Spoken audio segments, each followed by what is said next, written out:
देता रखते हैं, ठीक है।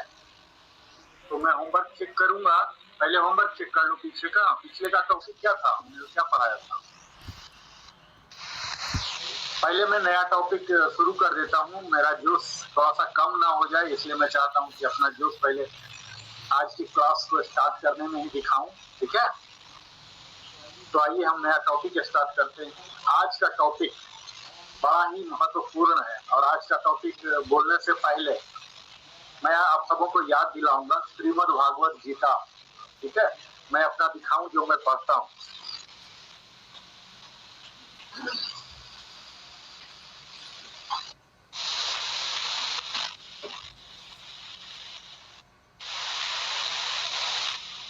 ये देखिए श्रीमद् भागवत गीता, दिख रहा, इससे बड़ा गीता प्रेस में नहीं प्रिंट होता है, ठीक है। सबसे बड़े हैं, पूरा स्क्रीन में कवर नहीं हो रहा। अब मैं गीता क्यों दिखा रहा हूँ, ठीक है, क्योंकि आज का जो टॉपिक है वो गीता से संबंधित है, श्रीमद् भागवत गीता से, ठीक है।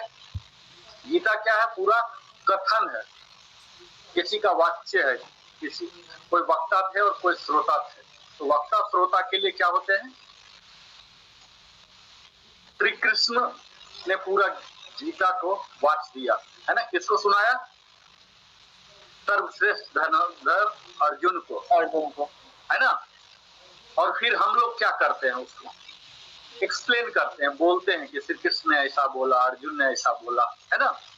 तो जो श्री कृष्ण ने बोला वो क्या है, डायरेक्ट नरेशन है।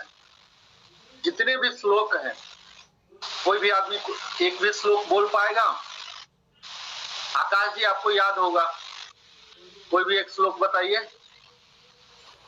सर एक श्लोक है, गुनाह करने वाला से ज्यादा गुनाह सहने वाला गुनहगार होता है। ये श्लोक में है, व्याख्या है। चलिए हमारी किशोरी दीदी बताएंगी, यदा यदा ही धर्म से, उसको पूरा कीजिए दीदी, आपको याद होगा शायद। हाँ अनुष्का बोलेगी, बच्चों से सुनिए, बोलो बेटा। यदा यदा सर शायद से ये श्लोक है भगवद गीता का 18वां श्लोक अध्याय 4 का। जो मनुष्य कर्म में अकर्म देखता है और जो अकर्म में कर्म देखता है वह मनुष्य में बुद्धिमान है और वही योगी समस्त कर्मों को करने वाला है। श्लोक का अर्थ बता रहे हैं, अर्थ अलग होता है, व्याख्या अलग होता है। मैं श्लोक बोल रहा हूँ, श्लोक तो बहुत ही छोटा होता है। गीता के सबसे पहले अध्याय का पहला श्लोक, धृतराष्ट्र उवाच धर्म क्षेत्रे कुरुक्षेत्रे समवेतायुयोत्सवः मामकाः पांडवाश्चैव किम कुर्वत संजय, है ना। तो ये श्लोक में क्या है, किसी का कथन है, ये एज इट इज, जैसे धृतराष्ट्र ने कहा, किसको कहा, संजय को कहा, है ना। तो एज इट इज ये सुना दिया गया, लेकिन अब हम इसका अर्थ बताएंगे और व्याख्या करेंगे, तो वो क्या हो जाएगा, इनडायरेक्ट नरेशन हो जाएगा, है ना। तो आज का हमारा जो टॉपिक है वो यही है, नरेशन है, ठीक है। आकाश जी का एक बार था सवाल कि नरेशन भी कवर कीजिए, ऐसा था ना, आपको याद है। Yes sir. नरेशन सीखने से पहले उसके प्री रिक्विजिट होते हैं कि हम टेंस से थ्रू हो जाएं, ठीक है। यस। और कितने प्रकार के सेंटेंसेज होते हैं बिल्कुल हमें मालूम होनी चाहिए। तो मुझे लगता है ये दोनों हमने कार्य बखूबी किया है। पिछले 3 महीना में हमने टेंस को सब बच्चे को जो रेगुलर आ रहे हैं क्लियर हो जाना चाहिए, ठीक है। क्योंकि अगर टेंस क्लियर नहीं है तो नरेशन पल्ले नहीं पड़ेगा। और कितने प्रकार के वाक्य होते हैं, जस्ट हमारा प्रीवियस क्लास आता है ना, types of sentences, objective, assertive, exclamatory, सब बताया था ना, 5 तरह के। तो ये दोनों प्री रिक्विजिट है, तो माइंड में इसको ले लीजिए आप लोग, ठीक है। अब मैं सीधा टॉपिक पर आता हूं।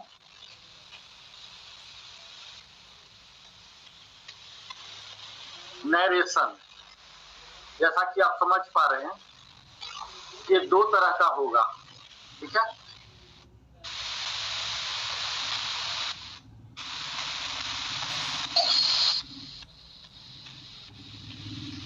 आ गया मेरा स्क्रीन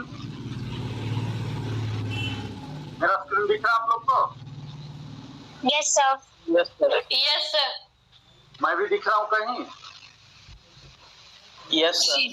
यस सर, आप भी दिख रहे हैं। Yes sir. हाँ, ऑडियो वीडियो में कोई प्रॉब्लम नहीं है ना? अब आप लोग जन शताब्दी की यात्रा पर निकल रहे हैं, ठीक है? बेल्ट बेहतर से बांध लीजिएगा। वंदे भारत। Yes sir. हाँ, लेकिन कोई एयर होस्टेज नहीं आएगी यहाँ, ठीक है? वंदे भारत में जो आती है यहाँ पर कोई नहीं, ठीक है? ये फर्क है।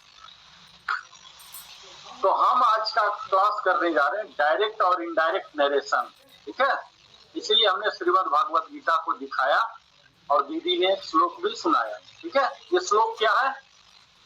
डायरेक्ट नरेशन है, किसी ने बोला, ठीक है? तो ये कॉम्प्रिहेंसिव होगा। आज की क्लास के बाद आपको नरेशन के बारे में कुछ भी जानने सीखने की जरूरत नहीं रह जाएगी, बशर्ते आप नोट्स बनाते चलें, गौर से सुनते चलें, और रिकॉर्डिंग तो हो ही रहा, फिर से आ जाएगा यूट्यूब पर, ठीक है? तो आप लोग का मेन काम होगा इसे नोट्स बनाते हुए चलना साथ साथ, ठीक है? तो आज हम मास्टर बनाएंगे आपको किसका? डायरेक्ट और इनडायरेक्ट नरेशन का। इसमें हमने बड़े ही बखूबी डिटेल्ड में बनाया, हर चीज के क्या डिफिनेशन है, इंपोर्टेंस क्या है, कैरेक्टरिस्टिक क्या है, उनके यूज केसेस क्या है, यानी कि एग्जाम्पल क्या है। ये आपको क्यों नरेशन चाहिए? नरेशन सिर्फ कन्वर्सन के लिए नहीं चाहिए। जो आप हम लोग हाई स्कूल में थे तो डायरेक्ट नरेशन से इनडायरेक्ट, इनडायरेक्ट से डायरेक्ट बनाते, सिर्फ इतना ही जरूरत नहीं है। अभी आप देख लीजिए, मैं यूट्यूबर, जर्नलिस्ट है, कोई क्रिटिक है, आलोचक है, कोई घटना को आपने देखा, अब घर में आके बयान करना है, किसी और को बताना है। आप किसी नेता का भाषण सुने तो क्या आप घर में आके सेम भाषण को एडिटिंग सुना सकते हैं? आपके दिमाग के बस की बात है कि पूरा रिकॉर्ड कर ले? आप उसको क्या करेंगे? जिस्ट आउट करेंगे, यानी कि उनकी बातों को, जो नेता या जिसका भी आपने बात सुना, अपनी भाषा में सुनाएंगे, है ना? तो ये किसके लिए होगा? एक राइटर है जो कई चीज को देखता है। आपको अपने लैंग्वेज आर्ट्स, शब्दों के साथ खेलने का अगर शौक है, ठीक है, और अपने कम्युनिकेशन स्किल को अगर सुधारना है, अभी आपने लेक्चर अटेंड किया, अभी देखिए मेरा लेक्चर आप अटेंड कर रहे हैं, माइंड में भी कैसे स्टोर होगा? जब आप समझेंगे। मैं जो इतना बोल रहा हूँ, अंधाधुंध बोल रहा हूँ, इतना सारा स्टोर करने की जरूरत थोड़ी है। आप अपने शब्दों में स्टोर करेंगे कि आज का लेसन था, है ना? तो इसको बोलते हैं कम्युनिकेशन स्किल। हम कैसे कम्युनिकेट करेंगे, तो ये सब के लिए आपको प्रैक्टिकल नॉलेज के साथ आज का क्लास होने वाला है। इसको हमने डिजाइन किया, आप देख रहे हो कि धीरे धीरे हमारा कैसे इनहेंस हो रहे हैं। हमने इसे मॉड्यूल में बनाया, ठीक है? कई मॉड्यूल बनाया है, तो मॉड्यूल वाइज हम चलेंगे धीरे धीरे, ताकि अगर आपको रुकने बोलेंगे, आप लोग आदेश करेंगे रुकने के लिए, तो मैं रुक जाऊंगा उसी मॉड्यूल में, और फिर आप लोग को याद रहेगा कि कहाँ तक गए हैं। मुझे नहीं मालूम कि मैं कितना मॉड्यूल तक आगे बढ़ पाऊंगा 1 घंटे के समय, पर देखता हूँ। तो पहला मॉड्यूल है इंट्रोडक्शन, ठीक है? नरेशन क्या है? यह एक कला है, कहानी कहने का, कथावाचक का। उसने कहीं देखा, कहीं सुना, क्या करता है? इंफॉर्मेशन को देता है, अपने अनुभव को। हम जाते हैं, बोलते हैं कि वहां देखो विदेश में गया था, वहां रहा था, एयरफोर्स में था, ये था, वो था, अपनी एक्सपीरियंस को शेयर करते हैं। तो ये जो होते हैं कम्युनिकेशन, जो संचार है, इसके बड़े ही अहम हिस्सा है।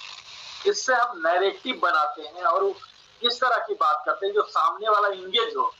सपोज मैं अभी बैंक की बात करने लग जाऊं तो मैं इंगेज हो पाऊंगा? आप लोग तो बैंक से नहीं है, तो आप लोग जिस लेवल में, उस तरह से हमें बोलना, उसको बोलते हैं इंगेज करना। आपको मैं सूचित कर सकता हूँ, इंटरटेन कर सकता हूँ, है ना?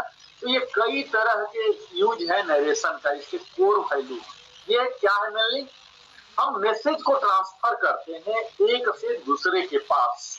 अभी आपने देखा धृतराष्ट्र ने संजय से पूछा कि पूरा बयां करो, वहां महाभारत में क्या चल रहा, कुरुक्षेत्र का क्या सिनेरियो है, ये सब बयां करो, है ना? इसी तरह से बात होते रहते हैं।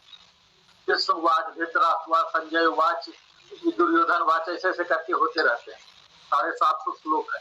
ये सब क्या है? नरेशन का हिस्सा। अब हम लोग में से जो प्रबुद्ध लोग होते हैं वो लोग क्या करते हैं, उसी श्लोक को अर्थ के बाद व्याख्या करते हैं, तो वो क्या हो गया, इनडायरेक्ट नरेशन हो गया।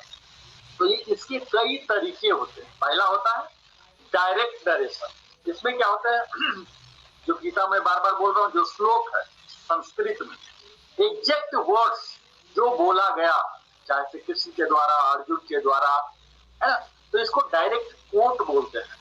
डायरेक्ट नरेशन, डायरेक्ट स्पीच बोल सकते हैं, डायरेक्ट कोट है, एज इट इज हमने बोल दिया।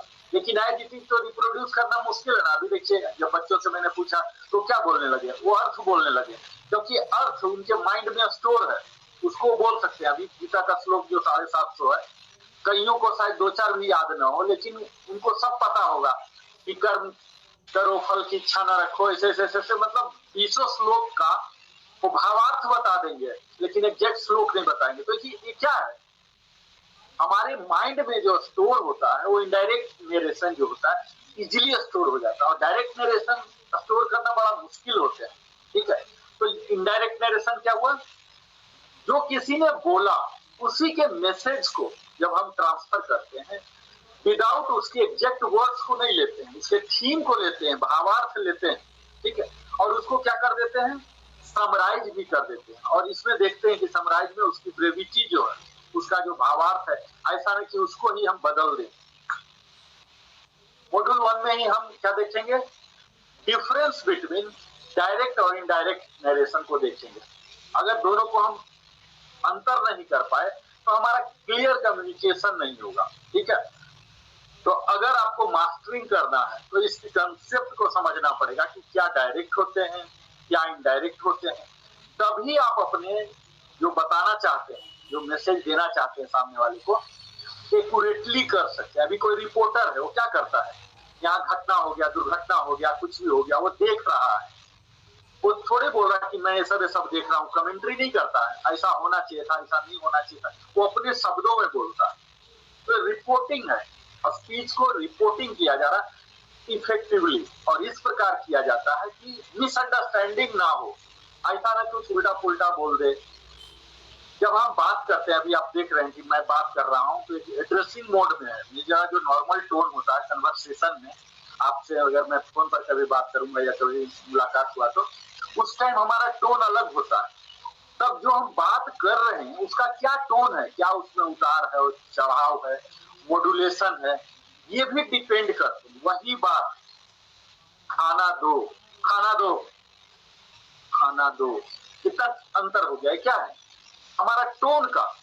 तो टोन कंट्रोल करना होता है, तब हम इफेक्टिवली कर पाते हैं। अपने डायलॉग को टोन को करना पड़ता है, या फिर अगर लिखना है, बोलना है, ये सब के लिए। तो इससे क्या हो जाएंगे, हमारे ओवरऑल क्लैरिटी आ जाएंगे, और जो कम्युनिकेशन जिस मकसद से मैं कर रहा हूँ उसका जो इम्पैक्ट होगा। अभी देखिए बड़े बड़े नेता जब बात करते हैं, उनका देखिए आप गौर से अगर सुनेंगे तो आपको लगेगा कैसे एकदम लयबद्ध रिदमिक वे में वो बात करते हैं। तब क्या होते हैं, लोग इंगेज भी हो जाते हैं और इफेक्टिव कम्युनिकेशन करते हैं। अगर मैं सिंपल रीडिंग कर रहा हूँ तो लोग इंगेज नहीं होंगे, इम्पैक्ट नहीं आएगा। ठीक है, तो यहाँ हम क्या देखेंगे, नरेशन क्यों जरूरी है, क्योंकि हमें एक्यूरेसी चाहिए। ये आपकी कम्युनिकेशन को प्रिसाइज बनाना सिखाता है। आपने 10 फिल्म देखा 2.5 घंटे का, लेकिन आप 5 लाइन में बयां कर सकते हैं अगर आप नरेशन पर मास्टर हो गए। कितना हीरो क्या बोला, क्या नहीं बोला, सारे डायलॉग बोलने की जरूरत है क्या, वो क्या उसके पीछे उद्देश्य था, ये आप बोल दीजिए। तो ये हमें प्रिसाइज कम्युनिकेशन, आजकल किसी के पास इतना राम कहानी सुनने को समय नहीं होता, तो प्रिसाइज कम्युनिकेशन करने को सिखाता है। ये कैसे होगा, जब आप स्पीकर जो बोल रहा है, जैसे मैं बोल रहा हूँ, उसके एग्जैक्ट वर्ड्स को आप समझ पाए, यानी कि कैप्चर कर पाए। दूसरा है इफेक्टिवनेस। इनडायरेक्ट नरेशन जो क्या करता है, जैसा मैं बताया कि डायरेक्ट में बोले इतना लंबा चौड़ा बोले क्या क्या, उस सब को समराइज कर देता है, कंसाइज कर देता है, ताकि उसका रिपोर्टिंग करना और समराइज करना, सारांश बनाना आसान हो जाता है। अंडरस्टैंडिंग भी आसान हो जाता है, समझना भी आसान हो जाता है, और दोनों जगह किसी भी प्रकार का मिसअंडरस्टैंडिंग ना हो जाए कि हम कुछ बोलना चाह रहे थे, बाद में आपको कवर डैमेज कंट्रोल बोलते हैं, डैमेज कंट्रोल में मेरा बोलने का ऐसा उद्देश्य नहीं था, ऐसा बोला, फिर माफी भी मांगना पड़ जाता है। तो जिस मकसद से इंटेंटेड मैसेज जो है वही होना चाहिए। ठीक है, ये सब हम सीखेंगे नरेशन के दौरान। दूसरा है एडेप्टेबिलिटी, कैसे सिचुएशन के अनुसार दोनों फॉर्म जब आप सीखेंगे तो आपको फ्लेक्सिबिलिटी मिलेगा, जो हमें चाहिए ये आपको मिलेगा। अब तो ये इंट्रोडक्शन था। दूसरा है मॉड्यूल 2 डायरेक्ट नरेशन। अब तक आप समझ पाए होंगे कि नरेशन का दो भेद है, डायरेक्ट और डायरेक्ट। तो डायरेक्ट नरेशन क्या है? इसको हम कोटेड स्पीच भी बोलते हैं। इसमें क्या होते हैं, एग्जैक्ट वर्ड्स हो जाते हैं, जो भी बोला वही एज इट इज होते हैं नरेशन। इसमें कुछ भी पॉलिसी नहीं होता। इसमें हम स्पीकर के वॉइस टोन, अगर उसमें जैसे हम रीडिंग दे रहे हैं तो रीडिंग करने में भी क्या होता है, जिस तरह के शब्द इस्तेमाल हुए हैं उसको क्या टोन चाहिए। अब मैं पढ़ रहा हूं प्लीज, प्लीज लिखा हूं, मैं बोला प्लीज, ऐसे कोई बोलता है क्या प्लीज, प्लीज ऐसे बोलेगा? तो आप जब भी प्लीज पढ़ रहे हैं तो आपको प्लीज ऐसे बोलना पड़ेगा ना। यानी कि वो जो वॉइस है, वो जो टोन है, वो सब मैच करना है, प्रिजर्व करना है उस चीज को। ऐसा नहीं कि बस रीडिंग ही दिए जा है ना। तो यहाँ आपको उसको प्रेसाइज करना है, छोटा कर देना है, मुख्य बातों को रखना है। ठीक है, और स्पेशली कब, जब उस पर जोर देने की जरूरत है, उसके जो स्पीकर के वर्ड्स हैं उसको जोर देने की जरूरत है। काटछाट नहीं करना, उसको इम्फेसिस करना, इम्फेटिक देना, जोर देके बात करना। तो यही एक्यूरेट रिप्रेजेंटेशन करना है, होता है यहाँ डायरेक्ट में। ठीक है, तो डायरेक्ट नरेशन क्या हो गया, exact words spoken preserving the speakers voice and tone, ये डायरेक्ट नरेशन हो गया। जैसे श्लोक बोलते ना, श्लोक पढ़ो तो इतना पुण्य हो जाता है, उसका मतलब क्या हुआ, जो श्री कृष्ण की वाणी है, जो श्रीमद् भागवत गीता का जो श्लोक है, कई लोग पूरा मगअप कर गए हैं, रख गए हैं, तो क्या है, यही है, प्रिजर्व किया गया है। गीता जो है वो मेनली क्या है, स्पीकर के वॉइस एंड टोन को प्रिजर्व किया गया, ये डायरेक्ट नरेशन हो गया। मैं बार बार गीता का इसीलिए बोल रहा हूँ कि नरेशन बिल्कुल गीता के बिना मुझे नहीं लगा कि कंप्लीट हो सकता है। यहाँ हमने उदाहरण यूज केस में देखिए कि कब होते हैं, जब प्रिसीजन चाहिए। प्रिसीजन का मतलब होता है बिल्कुल बारीकी से, तनिक भी इधर उधर जाने की आपको गुंजाइश नहीं हो, 100% एक्यूरेसी हो, इसको प्रिसीजन बोलते हैं। उस बातों पर जोर देना हो, स्पेशली कहाँ यूज होगा, स्टोरी टेलिंग हो, इंटरव्यू हो, या फॉर्मल रिपोर्ट हो, कहीं का आप रिपोर्ट दे रहे हैं जर्नलिस्ट, और इसके कैरेक्टरिस्टिक क्या होते हैं, चरित्र क्या होंगे। तो इसमें कोटेशन मार्क्स यूज किए जाते हैं। आप देखे होंगे ना, दोनों, एक ओपनिंग कोटेशन मार्क्स होते हैं और एक क्लोजिंग कोटेशन मार्क्स होते हैं। ठीक है, ये यूज होते हैं। और इसमें सेड, एक्सक्लेम्ड, आस्क्ड, ये सब इंट्रोड्यूस करते हैं। ठीक है, तो ये कैरेक्टरिस्टिक हो गए, यानी कि पहचानने का क्या तरीका है, डायरेक्ट नरेशन है या इनडायरेक्ट, कैसे पहचानेंगे। तो ये पहचानने का तरीका है कि कोटेशन मार्क्स के अंदर हो। ठीक है, नरेशन ये क्लियरली दिखाता है एग्जैक्ट वर्ड्स क्या है। जैसे आप देखिए, going to the store, he said, उसने कहा मैं दुकान जा रहा हूं। What a beautiful day, she exclaimed, can you help us, they asked. अब आपको पता लग रहा होगा कि पिछली बार मैंने क्यों आपको टाइप ऑफ सेंटेंस बताया था। कोई भी व्यक्ति है जो ये तीनों कौन कौन से टाइप के सेंटेंस हो रहे हैं बता पाएंगे? अब बताइए। वंदे भारत थोड़ा रुक गई है, बताइए, ताकि हमें पता लगे कि पिछला बार का कुछ फायदा हो रहा है या नहीं। ये तीन सेंटेंस टाइप के कौन कौन है मैम? बताइए सर, फर्स्ट इज अफर्मेटिव है, first assertive, second exclamatory, third question mark, question interrogative. Interrogative, yes sir. हाँ, देखिए अब आपको पता लगेगा कि हम अभी तक आपको प्रिपरेटरी क्लास में क्यों बता रहे थे टाइप ऑफ सेंटेंस। आपको पता लगा, यहाँ तीन तरह के हमने एग्जाम्पल लिया है ना। ये क्या दिखा रहा, आप यहाँ देखिए जो कैरेक्टरिस्टिक हमने बताया कि कोटेशन मार्क्स के अंदर होगा, जो लेफ्ट वाला होता है ओपनिंग कोटेशन मार्क्स बोलते हैं, और जो राइट वाला होता है उसको क्लोजिंग कोटेशन मार्क्स बोलते हैं। ठीक है,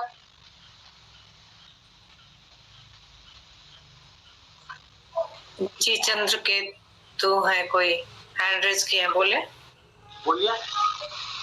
हाँ बोलिए, पूछना नो मैं चाहते वही तीनों सेंटेंस का को मैं ब्रीफ कर रहा था, तो वो बता दिया निकेत जी। यश भास्कर मैं हूँ मैम। हाँ ठीक। तो ये स्पेसिफिक एलिमेंट होते हैं इसके डायरेक्ट नरेशन के, है ना, जो डिस्टिंग्विश करते हैं इसको इनडायरेक्ट नरेशन से। क्या क्या होंगे? कोटेशन मार्क्स हो जाएंगे। ठीक है, जब भी हम अपने ऐसे जब लिखते हैं, किसी का दे दिए कि ये रामधारी सिंह दिनकर का है, तुलसीदास का, सूरदास का, ऐसा लिखते हैं ना हिंदी इंग्लिश कहीं भी, तो कोटेशन मार्क्स में दे देते हैं। यानी कि ये मेरा कुछ भी नहीं, इसमें मैंने कुछ भी मिलावट नहीं किया, कि कहीं कहीं से अवतरित है, किसी प्रसंग से लिया गया, कोटेशन में देते हैं ना, तो यहाँ कोटेशन मार्क्स में रखना है। ठीक है, दूसरा रिपोर्टिंग वर्ब यहाँ यूज होते हैं, उससे पहले या बाद। आपने देखा, हमने जान के किसी में पहले किया, किसी में बाद किया। यहाँ देखिए, यहाँ तीनों हमने बाद रखा। ये कोई जरूरी नहीं है कि बाद रखना है या पहले रखना है, ये आप पर डिपेंड करता है कि किस चीज को आप रखना चाहते हैं पहले, दोनों सही है। यहाँ देखिए, तीनों हम जो रिपोर्टेड वर्ब है इसको हमने बाद में रखा। ठीक है, जो रिपोर्टिंग वर्ब है क्या है यहाँ यूज हुआ? Said, exclaimed, asked. ये क्या कर रहा?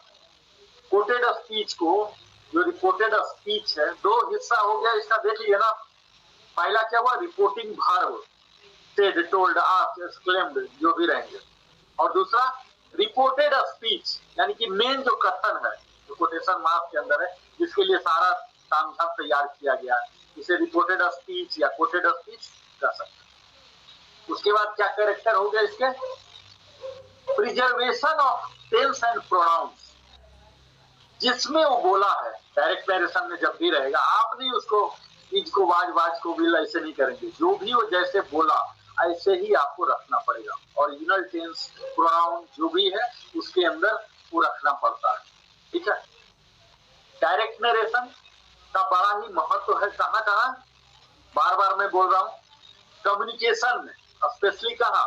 स्टोरी टेलिंग है, इंटरव्यू है, और कोई फॉर्मल रिपोर्ट आप कर रहे हैं किसी भी घटना को, है ना, किसी भी इवेंट को, तो ये आपके ओवरऑल इम्पैक्ट को बढ़ाएगा, कम्युनिकेशन को, और क्लैरिटी लाएगा। स्टोरी टेलिंग क्या हो गया? डायरेक्ट नरेशन लाता है उस कैरेक्टर को, जिस चरित्र के बारे में आप बात कर रहे हैं, उनके एग्जैक्ट वर्ड्स को और भी ज्यादा अनुभव से आपसे कनेक्ट करता है। इंटरव्यू में कैसे करेगा? तो आपको एक्यूरेट रिप्रेजेंटेशन देगा, जो आपको इंटरव्यू लेने वाला इंटरव्यू बोलते हैं, उनके विचार और क्या प्रोस्पेक्टिव है ये मैच करा सकते हैं। अगर आप किसी के कोटेशन को बोलते हैं तो सिर्फ ये नहीं पता लगेगा कि आप बहुत अच्छा मेमोरी है, आप कनेक्ट कर पाते हैं। और फॉर्मल रिपोर्ट, ये आपके एक्यूरेसी को, क्लैरिटी को, किसी भी घटना को देख रहे हैं तो आप जो रिपोर्ट करना होता है, अभी आप ऑफिस में जाएंगे, कहीं विजिट जाएंगे, उसके बाद रिपोर्ट सबमिट करना होता है।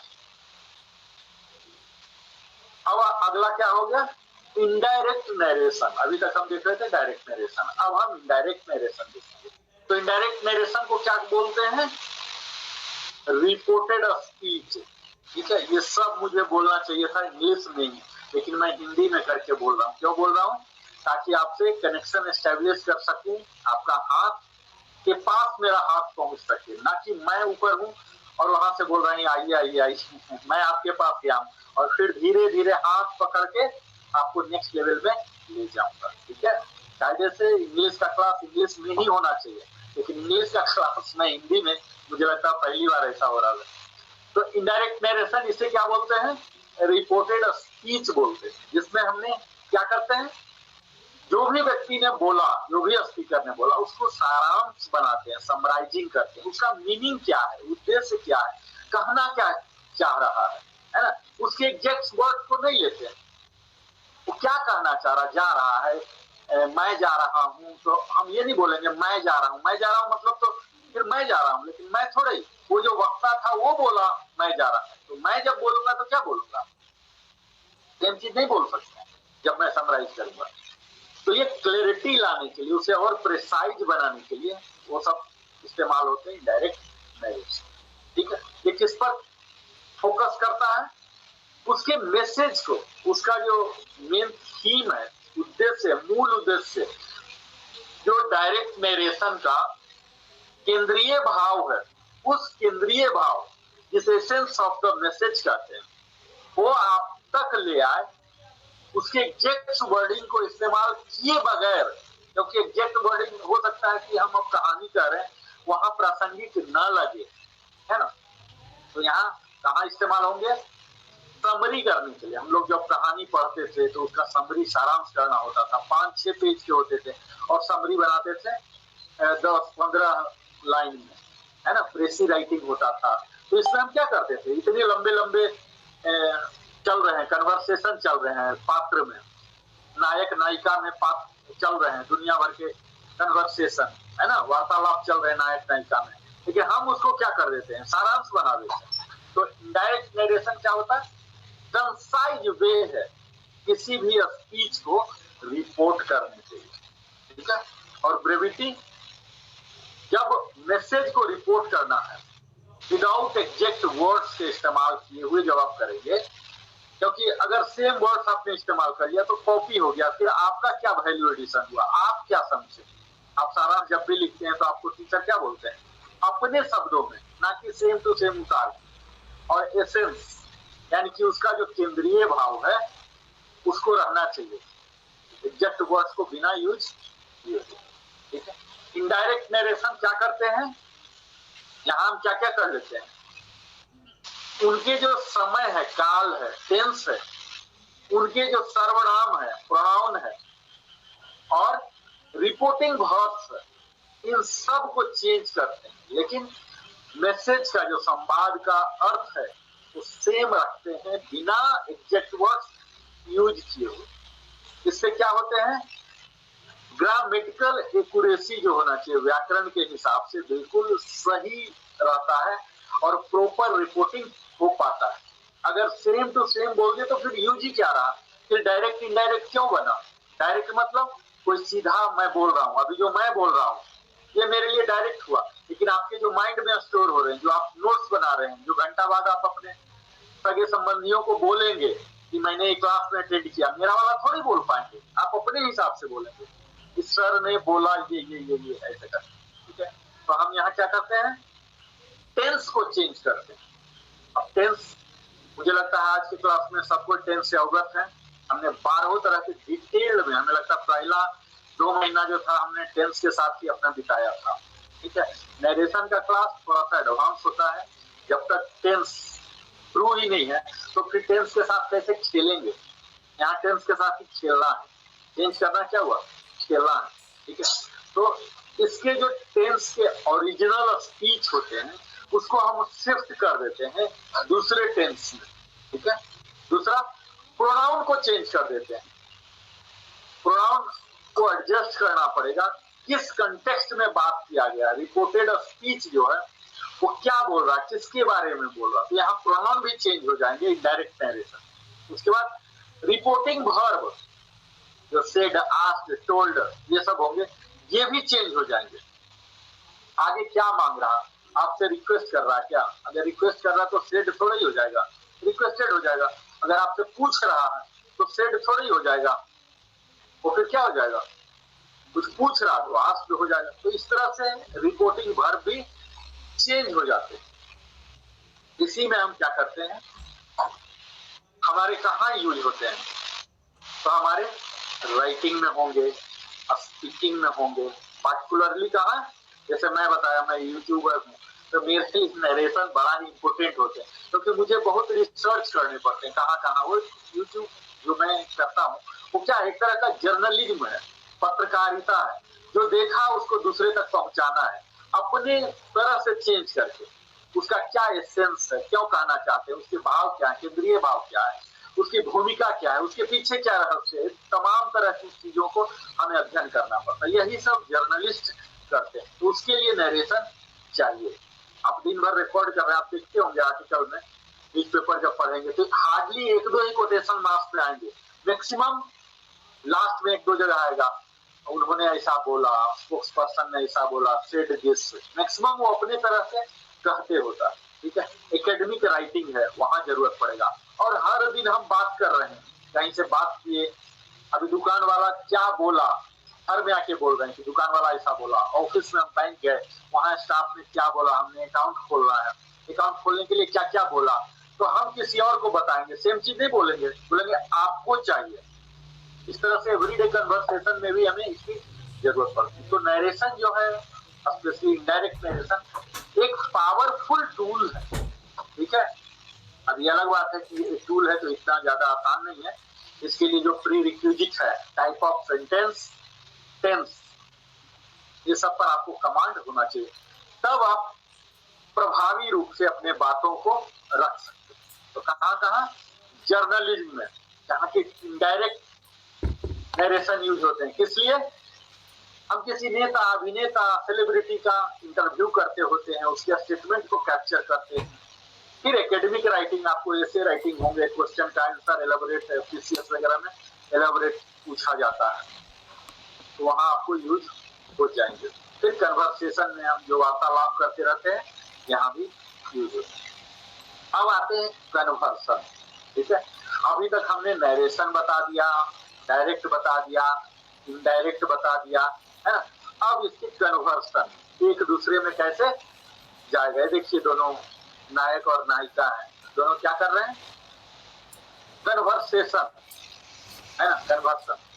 तो यहाँ आप क्या सीखेंगे, डायरेक्ट स्पीच को इनडायरेक्ट कैसे करेंगे, इसको क्या बोलते हैं, रिपोर्टेड स्पीच। तो इसमें आपको क्या करना पड़ेगा, सबसे पहला इस कन्वर्सेशन के दौरान, कन्वर्सन जो बदलाव कर रहे हैं, फेर बदल, उसमें क्या करना पड़ेगा, सबसे पहला आपको पहचानना है reporting verb, identifying the reporting verb. ठीक है, आपको डिटरमाइन करना है कि कौन वर्ब है जो कि इंट्रोड्यूस कर रहा है। जो हमने बोला ना, सेड, टोल्ड, आस्क्ड, ये क्या है, कहाँ है छिपा हुआ, वो क्या कह रहा है, तो इसको आपको इंट्रोड्यूस करना है, आइडेंटिफाई, पहचान करना है, इनडायरेक्ट स्पीच में कौन सा आएगा। फिर टेंस को कन्वर्ट कर देना, उसको वर्ब के अनुसार, वर्ब से ही तो हम पता लगे, टेंस तो अपने आप में कहीं नहीं दिखेगा ना, वो नहीं बोलेगा जब टेंस है, इस टाइम में, वो हेल्पिंग वर्ब से तो आएगा कि is, am, are, have, had, will, shall है, ये सब क्या है, हेल्पिंग वर्ब। यही आपको बता देगा कि अच्छा वाज है, इसका मतलब पास्ट टेंस में, विल है, इसका मतलब फ्यूचर में, तो ये सब आपको बताएगा। यहाँ एडजस्टमेंट चाहिए। फिर प्रोनाउन में और टाइम एक्सप्रेशन, जैसे हम टुडे बोले, स्टरडे बोले, टुमारो बोले, ये सब में भी चेंज करने पड़ेंगे।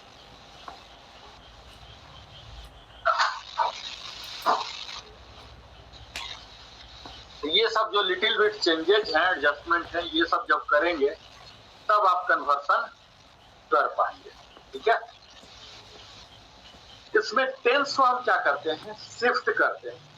डायरेक्ट स्पीच में प्रेजेंट टेंस शिफ्ट किसमें हो जाएगा, पास्ट टेंस में। प्रोनाउन जो है वो चेंज हो जाएंगे। कैसे कैसे हमने बताया था, सिंगुलर, प्लूरल बोला, first person, second person, third person, ऐसे करके हमने बताया ना। एक बार फिर से बता देता हूँ, आई, वी फर्स्ट पर्सन है, सिंगुलर, प्लूरल, यू दोनों जगह आ गया। थर्ड पर्सन में सिंगुलर में ही, सी, इट, दिस, दैट, कोई भी नाम है, और थर्ड पर्सन का ही प्लूरल हो गए, दीज, दोज, दे, ये सब हो गए। तो यहाँ क्या होंगे, फर्स्ट और सेकेंड पर्सन जो प्रोनाउन है। एक बार रिपीट कर दीजिएगा, first, second, third person one. चलिए आप लिखिए, रो एक टेबल का दो हिस्सा होता है। ठीक है, पहला हिस्सा होता है उसको कॉलम बोलते हैं, कॉलम हेडिंग टॉप में होते हैं, और जो लेफ्ट में होते हैं उसे रो हेडिंग बोलते हैं। ठीक है, तो आप टेबल बनाइए जिसमें कि 3 रो इंट्रोड्यूस कीजिए। ठीक है, रो हेडिंग लिखिए first person, second person, third person, और 2 कोलन इंट्रोड्यूस कीजिए, 2 कोलन का हेडिंग दीजिए सिंगुलर और प्लूरल। अब इसको फिल कर लीजिए, आई, वी, मैं, हम लोग, प्लूरल हो गया, बहुत सारे हो गए। और फिर यहाँ हो गए यू, यू, दोनों सेम ही होते, तुम लोग, दोनों सेम। और यहाँ लिख लीजिए थर्ड पर्सन, सिंगुलर में लिख लीजिए, एक वचन, है ना। ये सब क्या है, ही, सी, इट, दिस, दैट, कोई भी नाम, रामू, सोमू, मुथु, रंगा, कुछ भी नाम कर लीजिए। और इसी का प्लूरल थर्ड का ही दोज, दे, ईच, ये सब हो गए, ठीक है। तो ये सब क्या है, ये प्रोनाउन है। क्यों प्रोनाउन है? जो नाउन के बदले आए। हम अगले क्लास में कभी कवर करेंगे, या शायद आप लोग का कवर कर लिया गया होगा पार्ट नंबर 3। जो नाउन के बदले आते हैं वो क्या कहलाते हैं? प्रोनाउन। ही क्या है? ही जिसको मैं बोल रहा हूँ वो रामू, मोहन, सोहन कुछ रहा होगा, उसका नाम रहा होगा, लेकिन मोहन ना बोल के हम ही बोल रहे हैं, है ना, उसके बदले आ रहा है। तो जो फर्स्ट और सेकेंड पर्सन है प्रोनाउन, ये क्या बन जाते हैं? थर्ड पर्सन बन जाते हैं, ठीक है। और यहाँ टाइम रेफरेंसेस हम यूज करेंगे। नाउ वो क्या बन जाता है? देन। टुडे क्या बन जाता है? That day. हम इनहैंस में बताएंगे, आपको नर्वस होने की जरूरत नहीं। अभी हम धीरे धीरे, अभी वंदे भारत फुल स्पीड में ही पिकअप किया है, आप लोग को चिंता मत कीजिए, बस हमारे साथ बने रहिए। अब यहाँ देखिए उदाहरण हमने लिया, ही सेड, उन्होंने कहा, I will attend the meeting. He क्या है? जिसने कहा, कहने वाला है, वह सेड, ये पास्ट टेंस में। और इसका जो स्पीच है, रिपोर्टेड स्पीच, ये फ्यूचर टेंस में। आई विल अटेंड द मीटिंग। अब यहाँ देखिए क्या हुआ, ही सेड, यहाँ इन्वर्टेड कॉमा था, इन्वर्टेड कॉमा से आपको 100% पहले कॉमा आना है, जैसे ही सेड बोले, ठीक है। रिपोर्टिंग वर्ब जो है, रिपोर्टिंग वर्ब जब भी खत्म होगा इमीडिएट बाद कॉमा देना है। कई लोग क्या करते हैं, वर्ड का जो लास्ट लेटर है उसके बाद स्पेस देते हैं, तब कॉमा। ये आप याद रख लीजिए, आप गांठ बांध लीजिए। पंक्चुएशन मार्क्स में पढ़ाऊंगा, बताऊंगा। पंक्चुएशन मार्क्स का ये छोटा सा क्लास होता है कि लास्ट लेटर जो है इमीडिएट बाद पंक्चुएशन मार्क्स आते हैं, ठीक है। ऐसा नहीं कि स्पेस देके, चाहे वो फुल स्टॉप हो, कॉलन हो, सेमीकोलन, कोई भी पंक्चुएशन मार्क्स इमीडिएट बाद, लास्ट लेटर के इमीडिएट बाद, ठीक है। तो ही सेड के बाद कॉमा है, बहुत बारीकी चीज है, लेकिन मैं इसलिए बता रहा हूँ कि अभी भी मैं लेटर पढ़ता हूँ, कंप्यूटर जब ये सजेस्ट करता है, उनके लेटर में मैं देखता हूँ इतने पंक्चुएशन मार्क्स एरर है, उनको पता नहीं कि फुल स्टॉप कहाँ लगना है। इतना पता है कि फुल स्टॉप होता है, लेकिन कहाँ होता है ये नहीं पता। फुल स्टॉप कहाँ होगा? Immediately, exactly after last letter of the word. यहाँ देखिए, ही सेड के बाद कॉमा है और फिर स्पेस है, फिर ओपनिंग इन्वर्टेड कॉमा इसे बोल, आई विल अटेंड द मीटिंग, ठीक है। फिर यहाँ क्लोज हो गया और फिर फुल स्टॉप। इनडायरेक्ट में क्या हो गया? ही सेड, इन्वर्टेड कॉमा खत्म हो गया, इसके बदले that he would attend the meeting. He कहां से आ गया? यहाँ तो आई था। हमने अभी क्या नियम बताया था आपको? फर्स्ट पर्सन और सेकेंड पर्सन, ये भी जो भी प्रोनाउन है इसमें चेंज हो जाएंगे। थर्ड में आपने टेबल लिखा था ना, अभी ही में आ जाएगा, ठीक है। ही सेड, अब यहाँ ही क्यों लिया? सी भी हो सकता है, ये जूम किया गया है, ठीक है। आई विल अटेंड द मीटिंग, जो भी बोला था, जो बंदा सुनने वाला था वो लड़का रहा होगा, इसीलिए ही किया। ऐसा कोई जरूरी नहीं कि आई रहेगा तो ही होगा, ठीक है। ये तो संदर्भ पर निर्भर करता है। अगर कोई महिला होगी तो निश्चित सी आ जाएगा, ठीक है। तो यहाँ देखिए क्या क्या चेंजेस हुए। इन्वर्टेड कॉमा हटा, दैट आया, उसके बाद आई किस में कन्वर्ट हो गया? ही में। विल किस में कन्वर्ट हो गया? वुड में। और बाकी सब चीज जो नाउन है, जो ऑब्जेक्ट का लीजिए, अटेंड द थिंग, इसमें हमने कुछ भी छेड़खानी नहीं। तो ये आप लिखते चले गए। आपका present age of now narration का क्या लेवल है मैंने जानने का प्रयास इसलिए नहीं किया क्योंकि अलग अलग उम्र के हैं, अलग अलग क्लास का सबका अलग अलग लेवल होगा, तो कुछ मैं समराइज नहीं कर पाऊंगा। ठीक है। इसीलिए मैं सोचा कि मैं अपना ही रंग आप पर घोल के डाल देता हूँ, फिर पूछूंगा कि मेरे रंग का आप लोगों पर कितना असर पड़ा। ठीक है, ये मेरा तरीका है। यहाँ देखिए, she said I am feeling happy. उन्होंने कहा मैं बहुत खुश हूँ। अब ये क्या हो गया? शी सेड दैट आ गया इन्वर्टेड कॉमा हटते ही। उन्होंने कहा कि शी वाज फीलिंग हैप्पी। ठीक है, I am happy. She said, ये महिला के लिए ही कहा जा रहा है ना, यहाँ क्लियर कट लग रहा कि महिला ही है, तो महिला के लिए शी होगा। उन्होंने कहा, यहाँ क्या था? पुरुष है, ही सेड, क्लियर है कि वो पुरुष ने कहा। तो यहाँ जो आई है कहाँ चेंज हो गया? ही में।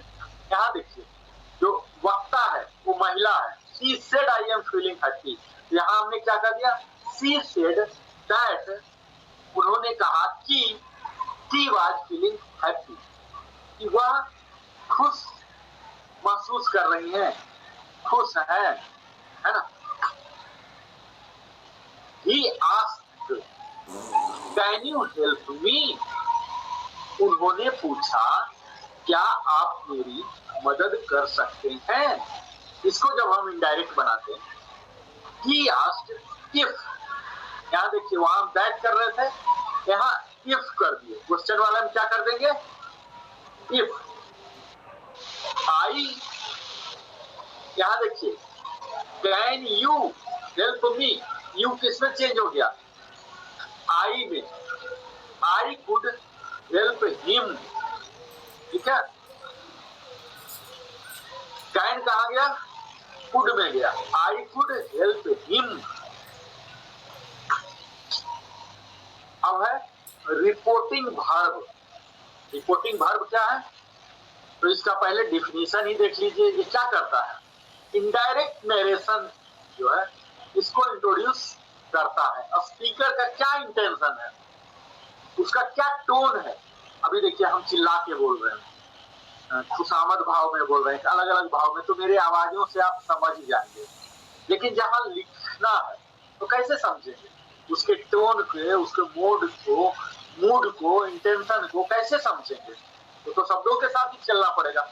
कौन सा शब्द आप इस्तेमाल कर रहे हैं उसी से उसका टोन पता लग जाएगा। बोलने में तो आसान हो जाता है। देखिए जब हम फेस टू फेस रहते हैं, आजकल क्या होता है, जब फेस टू फेस हम रहते थे, जब मित्रों के साथ चलते थे तो झगड़ा कम होता था। अभी क्या है, व्हाट्सएप में हम कुछ भी लिख देते हैं और उसका मीनिंग कुछ और निकाल लिया जाता है। व्हाट्सएप पे हम कुछ भी लिख लिए, उसका मीनिंग कुछ और, क्योंकि इमोजी कितने कितने डिजाइन किए गए हैं वो सब के लिए ही। लेकिन इमोजी ना तो लिखने वाले को पता है ना तो देखने वाले को, दोनों सेंडर और रिसीवर को मालूम नहीं। तो हम कुछ भी लिख देते हैं और उसका कुछ मतलब और समझ लिया जाता है। तो यहाँ कम्युनिकेशन ब्रेक हो जाते हैं। क्यों? क्योंकि उसके इंटेंशन क्या है, टोन क्या है, मूड किसमें है, वो पता नहीं चल पाता। उसको बनाए रखने के लिए हम क्या करते हैं, यहाँ कॉमन वर्ब जो है, कॉमन वर्ब से हम सेड, टोल्ड ऐसे करके यूज करते हैं। तो क्या क्या यूज करते हैं और उसका क्या अर्थ होता है ये पहले समझ लीजिए। रिपोर्टिंग वर्ब अगर हम से यूज कर रहे हैं, ठीक है, पास्ट में करेंगे, मोस्टली आप देखेंगे सेड, टोल्ड ऐसे होगा, तो इसका मतलब जो होता है जनरल स्टेटमेंट। इसमें कोई खासियत नहीं है, बड़ी ही सामान्य चीज है। ठीक है, संबंध डायरेक्टली, किसी को हम डायरेक्टली कर रहे हैं तब क्या कर देंगे, टेल कर देंगे। से करेंगे जनरल स्टेटमेंट के लिए, ये सब आपको लिखते जाना चाहिए, नोट्स बनाना चाहिए। ठीक है, इससे कब यूज करेंगे, जनरल स्टेटमेंट जब होगा। टेल कब होगा, जब एड्रेसिंग किसी को हम डायरेक्टली ही एड्रेस कर रहे हैं। ठीक है, और आस्क कब होगा, जब हम किसी से सवाल पूछते रहेंगे। और रिक्वेस्ट कब हो जाएगा, जब पोलाइटली, बड़ा ही विनम्र भाव से हम मांग करेंगे। तो मांग ही है, विनम्र मांग, किसी को हम रिक्वेस्ट बोलते हैं। तो ये अलग अलग हमारे टोन को दिखाएगा। इसे तो हम बोलना है पानी दीजिए, ये तो अपने आप रिक्वेस्ट आ गया, हमारा टोन बता दिया। इसी टोन को रिक्वेस्ट, आई रिक्वेस्ट, जैसे रिक्वेस्ट वर्ड दिए तो अपने आप आ जाएगा। ठीक है, यहाँ क्या है रिपोर्टिंग वर्ब का कमांड हम देंगे। किसके लिए? कमांड कब होता है? आदेश, स्ट्रॉन्ग इंस्ट्रक्शन। जब आप मेरी बात प्यार से नहीं मान रहे हैं तब हमें कमांड देना पड़ता है। आर्मी में, डिफेंस फोर्सेस में, पुलिस में क्या होता है? कमांड चलता है, यानी कि स्ट्रॉन्ग इंस्ट्रक्शन होते हैं। आपके पास कोई विकल्प नहीं छोड़ा जाता है कि आपको कुछ और कर सकते हैं, तो कमांड बोलते हैं। He commanded us to leave the room. उसने ऑर्डर दिया, इमीडिएट रूम से बाहर चले जाइए। The teacher commanded the student to stop talking. बकर बकर जो आपस में बात करते रहते हैं ना बच्चे, तो इनको बंद करें। इसके बाद रिपोर्टिंग वर्ब का एग्जांपल देख लीजिए। He asked me to help him. He told us that the project was due tomorrow. The teacher commanded the student to stop talking. यहाँ अलग अलग देखिए यूज हो रहे हैं रिपोर्टिंग वर्ब और इनडायरेक्ट नरेशन में क्या है। तो ये आपको रिपोर्टिंग वर्ब का बताएगा जो कि डिस्क्राइब करेगा क्या कहा, क्या किया। कोई घटना परिघटना होगा ना, परिक्रम होगा, वही तो बताया जाएगा। ठीक है, यहाँ आपको करेक्टली रिपोर्टिंग वर्ब चुनना है। कौन से रूल के तहत होंगे, कौन से टेंस के तहत होंगे। जब स्पेशली जब हम बदलते हैं डायरेक्ट टू इनडायरेक्ट या इनडायरेक्ट टू नरेशन भी हो सकता है। अब इसका देखिए उदाहरण ले लीजिए। He asked me to help him. इसमें क्या है? आस्क किया गया है, रिपोर्टिंग वर्ब है। किसका? जो स्पीकर है, जो प्रवक्ता है, वो क्या बोलना चाह रहा है? कुछ पूछना चाह रहा है ना, इसीलिए यहाँ आस्क किया गया। He told us that the project was due tomorrow. ऐसे किया ना। यहाँ टोल्ड क्या है? स्पीकर एक इंफॉर्मेशन, जनरल इंफॉर्मेशन डिलीवर कर रहा है डायरेक्टली टू ए स्पेसिफिक, कोई वहां सामने होंगे स्पेसिफिक ऑडियंस, श्रोतागण, उनके लिए। The teacher commanded the student to stop talking. इसमें क्या है? कमांडेड यूज हुआ, जो कि क्या दिखा रहा है?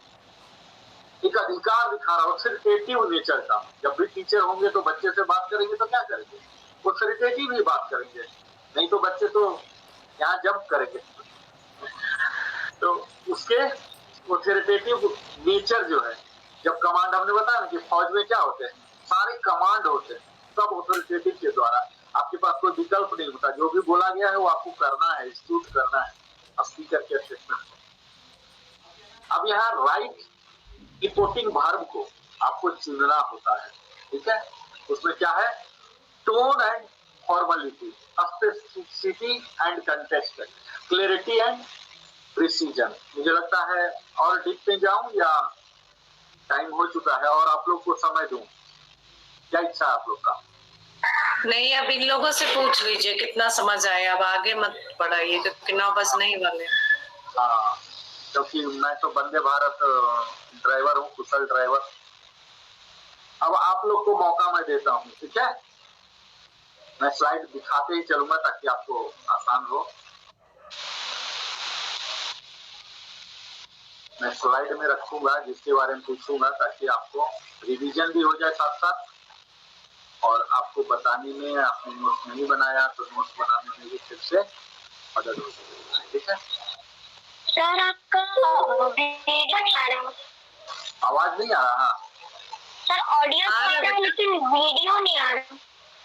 आ रहा है, हो सकता है तुम्हारा नेटवर्क थोड़ा सा कमजोर हो। आ रहा, ठीक है, आवाज सुन लो, कोई बात नहीं। चलिए ठीक है। हाँ, वीडियो स्लाइड चल रहा है कि नहीं? मेरा फोटो वाला, मेरा वीडियो, मेरा खुद का वीडियो नहीं दिया है, स्लाइड वाला आ रहा है कि नहीं? स्लाइड वाला आ रहा है। हाँ, ठीक है। चलिए एक एक करके अपने उम्र और रोल नंबर के मुताबिक बताइए कि हम नरेशन को क्यों चुने, इसकी क्या उपयोगिता है।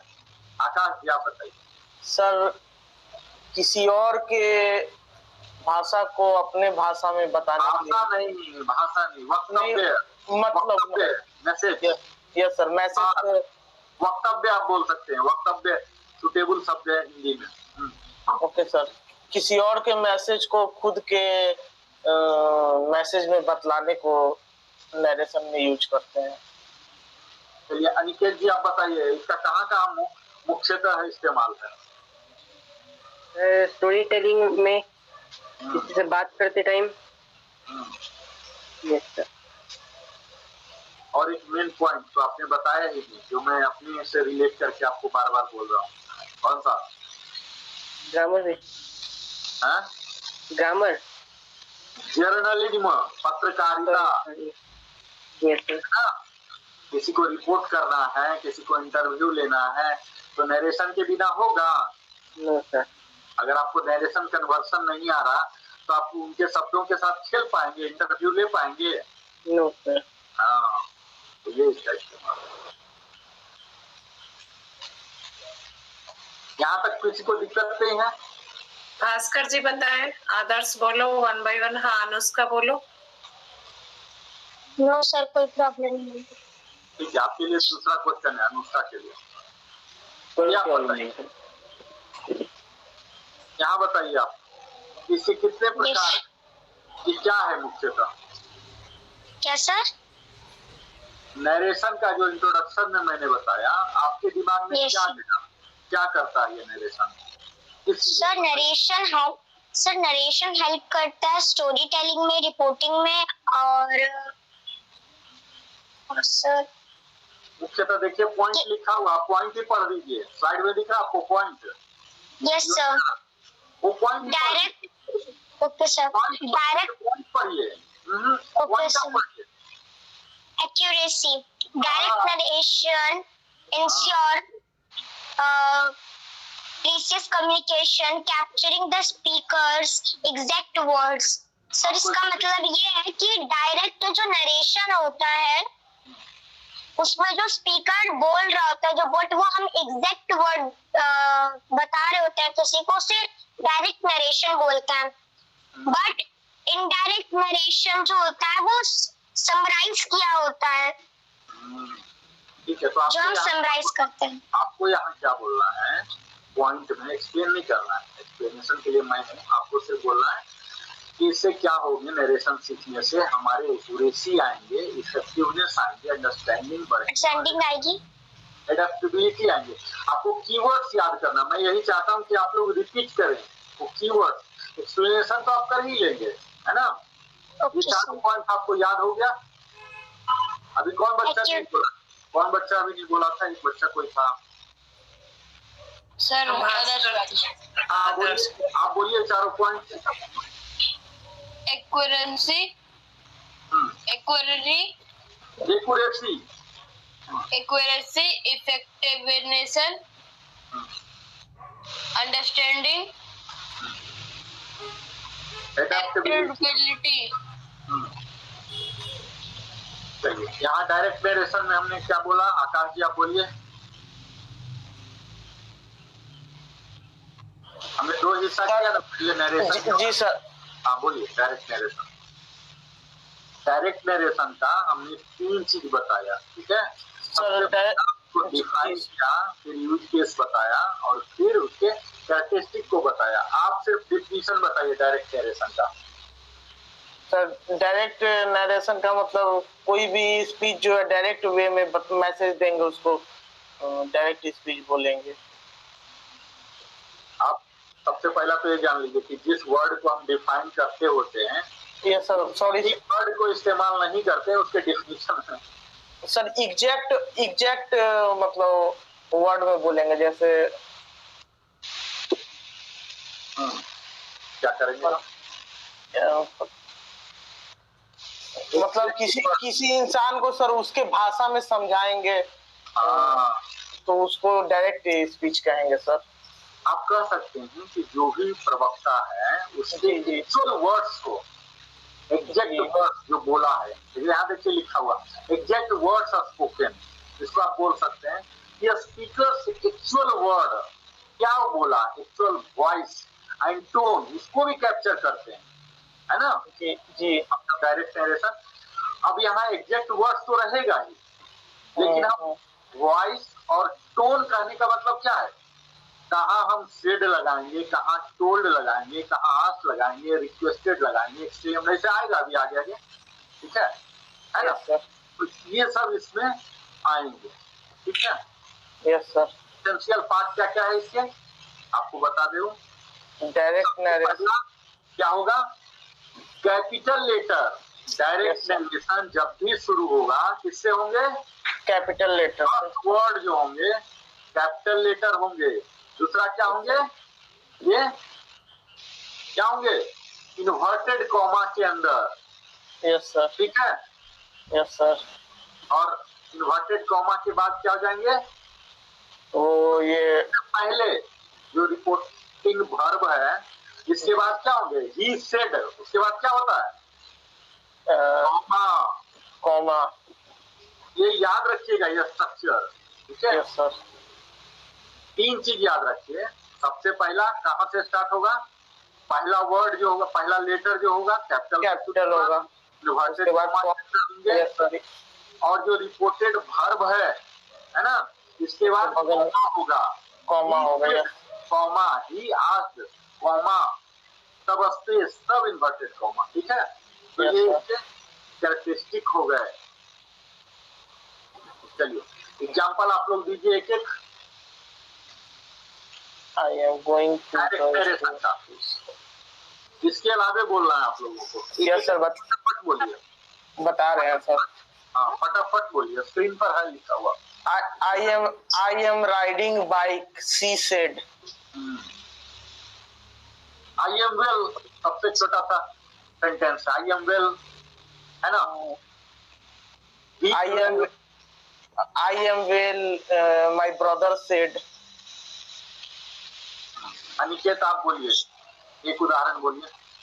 I am studying, he said.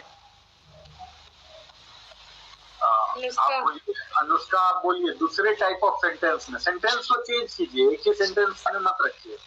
आपने ओके सर। हाँ sentence, type of sentence change कीजिए, बोलिए। Okay sir. Can I help you, they asked. ये तो लिखा हुआ है, ये तो आपने पढ़ा, बताया कहाँ, इसको बोलते हैं पढ़ना।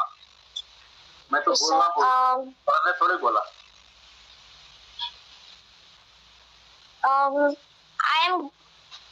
I am reading the book, he said. Do you read a book, simple है, do you read a book, ये क्या है, do you read a book, they asked, Yes. They asked, यही तो है ना। बोलो आदर्श बोलो। Do you read a story? He asked. हाँ बस यही जो ही आस्क्ड, सी आस्क्ड, ये सब जो लग गए, जो नॉर्मल सेंटेंस हम तो जान ही रहे, इसमें जो कहने वाला है प्रवक्ता का नाम जुड़ गया, है ना, रिपोर्टिंग वर्ब जुड़ गया, वो हो गया नरेशन, डायरेक्ट नरेशन, यही तो है। भास्कर बोलेंगे, बोलिए Bhaskar ji. Sir Mahatma Gandhi said all Indians are my brothers and sisters.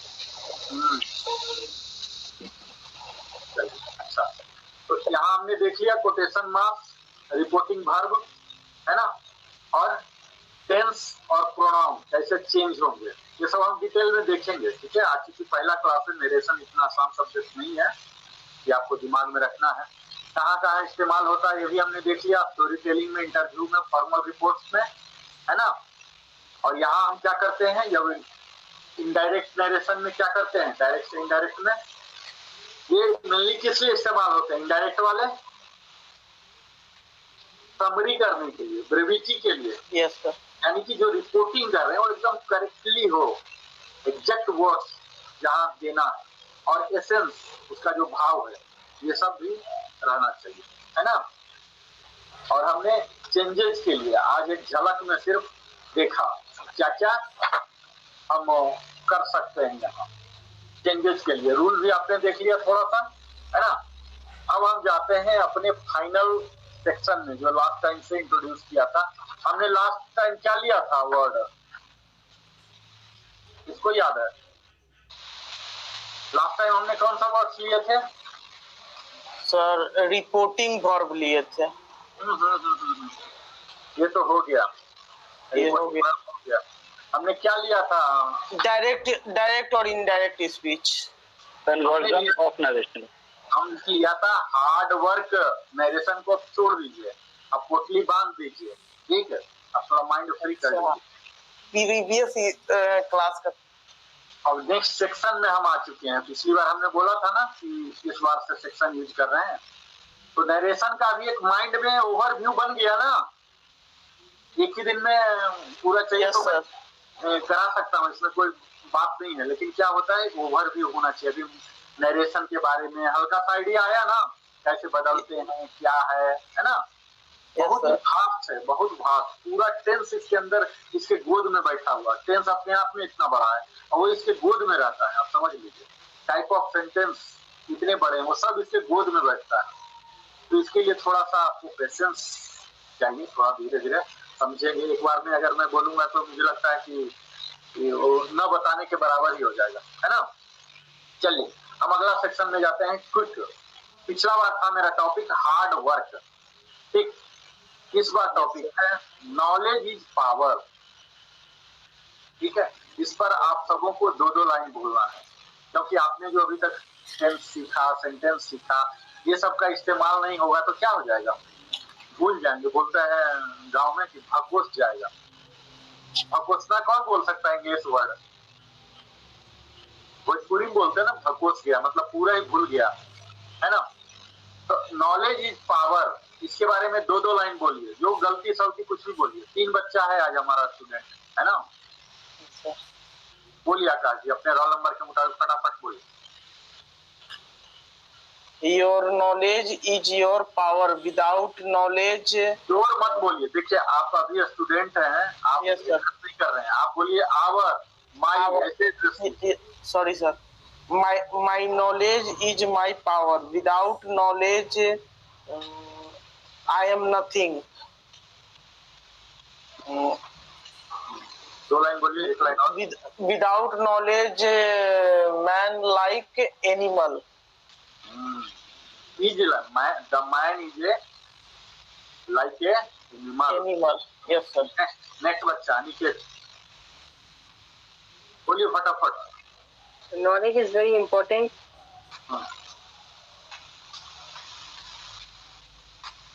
We should always strive for acquiring the knowledge more, and as we are acquiring more and more knowledge, our value will be increasing. नहीं होगा? Yes, sir. The knowledge gives us a strength. Not only knowledge is power, but the application of knowledge is power nowadays. आप बहुत ज्ञानी हैं, बहुत ज्ञानी, सारे याद कर रखे हैं, लेकिन अप्लाई कुछ भी नहीं कर रहे हैं, ना तो खुद के लाइफ के लिए ना किसी और को लाभ पहुंचा रहे हैं। पावर रहा तो नॉलेज कब पावरफुल बनता है? When the knowledge becomes powerful, when it is applied on ourselves or someone else. मैं बहुत बड़ा ज्ञाता हूँ, विद्वान हूँ इंग्लिश का, लेकिन न तो मैंने अपने जीवन में किसी को कोई सिखाया, न ज्ञान का दान किया, न कोई पुस्तक लिखा, न कोई वीडियो बनाया, कुछ भी किसी ने, और बस जय श्री राम, वो क्या शब्द बोलते हैं अंतिम में, वो शब्द याद रखना चाहिए हम लोग को। क्या शब्द है? वो वाक्य है, राम नाम सत्य है, ठीक है। वो सब याद रहना चाहिए हम लोग को। बोलिए अगला बच्चा कौन बोलेगा? नेक्स्ट बोलिए। नॉलेज इज पावर, 2-2 सेंटेंस फटाफट बोलिए। नेक्स्ट अनुष्का बोलिए। मैं बोलूं? हाँ बोलिए, 2-2 लाइन फटाफट बोलिए। So knowledge is power that will serve us whole life. The most powerful thing in the world is knowledge, because it can create and destroy life on earth. And knowledge is the ability to use our knowledge to help others also. Next. Knowledge is achieve goals and positive change. फिर से बोलिए sentence. Knowledge to achieve goals and positive change. And knowledge is important for our life to understand. Knowledge helps, ऐसे बोलिए, knowledge, The knowledge helps to achieve our The knowledge help to achieve goals and positive change and brings a positive change okay sir and brings a positive change in our life. We must try to acquire knowledge whenever we get a chances. है ना? Next, Anjani Kumar, फटाफट बोलिए आप लोग अपने roll number के मुताबिक। Knowledge will give you power but character respect. You नहीं बोलिए, आप स्टूडेंट है, यू नहीं बोलिए, आप ये अस बोलिए। नॉलेज विल पावर, इस तरह से आपका भाषा होना चाहिए। आप स्टूडेंट है ना, आप टीचर लीडर थोड़ी हैं कि मंच पर खड़े हैं, उस तरह से बोलिए। आप आपका माइंडसेट ऐसे ही होना चाहिए। बोलिए बोलिए बोलिए, 2 सेंटेंस बोलिए। और कोई बोलने वाला बच्चा हुआ है? मैं बोल लूं? Yes, sir. Man is gifted by God with brain. ठीक है, हम ही हैं।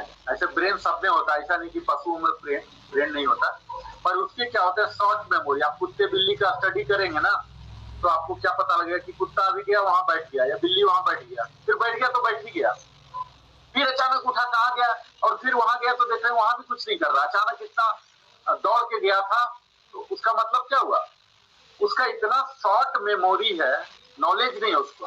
आप किसी भी पशु को देखिए, है ना, हालांकि कुत्ता जो ट्रेंड होते हैं वो सब फोकस वे में काम करते हैं, लेकिन ऐसे कुत्ते बिल्ली जो आवारा वाले होते हैं उनको आप देखिए, उनका क्या है, बड़ा ही शॉर्ट मेमोरी। कूद के वहां गया, तुरंत भौंकने लगा, आप देखेंगे अरे किसी भौंका भाई, कोई कारण ही नहीं था, फिर आके बैठ भी गया। तो इससे क्या होता है, सिर्फ मैन ही है, हम लोग मनुष्य ही है जिसे कि यह दिमाग दिया गया, किसके द्वारा, ईश्वर के द्वारा, है ना। As we have brain, we can create knowledge. ये नॉलेज की उत्पत्ति कहां से होती है, ब्रेन से। ब्रेन का मतलब क्या हुआ, वो प्रोसेसिंग करता है। अभी आप लोग सुन रहे हैं, इसको आप लोग प्रोसेस करेंगे। प्रोसेस का मतलब क्या हुआ, आप स्टोर करेंगे, फिर कहीं यूज होगा तो आप बोलेंगे, पढ़ेंगे, परीक्षा में देंगे, ये सब क्या हो जाएगा। प्रोसेसिंग की जो क्षमता है वो किसमें है, सिर्फ मनुष्य में है ना। Civilization was created through knowledge only. आज जो हमारे सभ्यता का इतना ज्यादा विकास हुआ है, किसके कारण, किसी एक मनुष्य ने कुछ सोचा होगा कि कपड़ा पहना जाए। नहीं तो आप क्या मोहनजोदड़ो की सभ्यता इतिहास अगर पढ़े होंगे तो क्या होते थे, छाल, पेड़ के छाल पहनते थे ना। ये किसी का नॉलेज का ही है ना, शक्ति। उसने सोचा होगा नहीं ये छाल तो बड़ा ही, 2-4 दिन में ही शायद वो छाल खराब हो जाते होंगे, है ना। कपड़ा साल 2 साल 20 साल भी चलते हैं, उलन का कपड़ा वगैरह 20 साल से भी ज्यादा चलते हैं। तो ये क्या है, इसके जो हमारी सभ्यता का विकास आज हुआ है, इसके पीछे क्या रहस्य है, एकमात्र नॉलेज ही है ना। By our knowledge we started growing crops. जो फसल आज हम उगा रहे हैं, एक्सपेरिमेंट करते गए, हमारे पूर्वज ने किया होगा कि हाँ ये वाला अनाज है, ये वाला अनाज है, ये खट्टा है, मीठा है, कसैला है, ऐसे किया होगा ना प्रयोग। ये किसके बदौलत, through knowledge only our ancestral started growing crops, making houses. पहले के घर देखिए और आज का घर देखिए, ये किसके कारण, नॉलेज के कारण। Making arms to fight with animals. पहले क्या होते थे, भाला गणासी, जानवर कोई ना आ जाए, शेर ना आ जाए, चीता ना आ जाए, उसको भाला किया जाए। अभी धीरे धीरे देखिए कैसे करके बढ़ने लग गया, ताकि पहले जो दुश्मन होते थे कौन होते थे, सिर्फ जानवर ही दुश्मन होते थे, क्योंकि जंगल में ही रहते थे, इसी अनुसार से वो सब आर्म्स बनते थे। अभी धीरे धीरे क्या हो गया, हमारे दुश्मन विदेशी हो सकते हैं, इस तरह से जहाज और तरह तरह के। तो ये कैसे हुआ, नॉलेज से। By our knowledge we invented many things in the field of science and technology. आज हमारे पास जो मोबाइल है, जो हम बात कर पा रहे हैं, किसके बदौलत, नॉलेज के बदौलत। The knowledge enabled us to invent different modes of traveling. आज हम जहाज से जा रहे हैं, गाड़ी से जा रहे हैं, तरह तरह के बैटरी वाली गाड़ी, सोलर वाली गाड़ी आ गई है। ये सब कैसे? नॉलेज के बदौलत, है ना भैया? 9 पेज तो हो गया।